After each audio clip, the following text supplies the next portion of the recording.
चलिए इस वैश्विक संकट को समझते हैं जिसका सीधा असर हमारी जिंदगी पर पड़ रहा है। इसका जवाब छिपा है हजारों मील दूर पानी के एक बहुत ही जरूरी रास्ते में।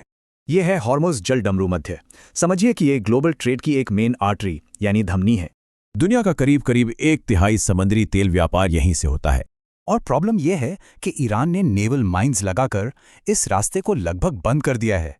और इस वजह से वहां सिर्फ तेल के टैंकर ही नहीं बल्कि पूरी सप्लाई चेन ही ठप हो गई है। इन बल्क कैरियर्स में अनाज, कोयला और सीमेंट जैसा कच्चा माल आता है।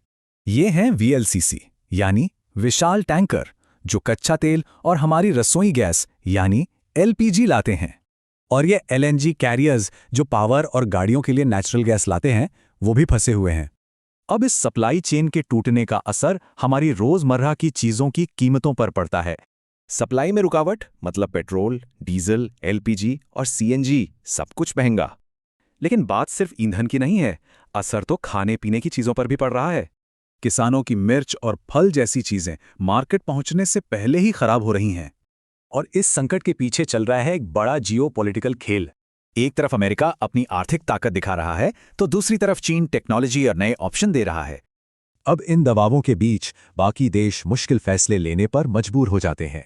जैसे अमेरिकी दबाव में भारत को ईरान के साथ एक बहुत ही फायदेमंद तेल सौदा रद्द करना पड़ा। ये डील कितनी फायदेमंद थी? ईरान भारत को तेल पर 12% का डिस्काउंट दे रहा था। और सिर्फ इतना ही नहीं, पेमेंट के लिए पूरे 60 दिन का समय भी मिल रहा था। सबसे बड़ी बात, इसमें फ्री शिपिंग थी और पेमेंट भी भारतीय रुपए में हो सकता था। तो पॉइंट यह है कि हमारा पूरा ग्लोबल सिस्टम एक दूसरे से कितनी बारीकी से जुड़ा हुआ है।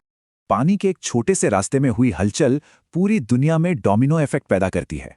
तो सवाल ये उठता है कि अगर एक रास्ता बंद होने से इतना कुछ हो सकता है तो हमारी ग्लोबल इकोनॉमी आखिर कितनी सुरक्षित है?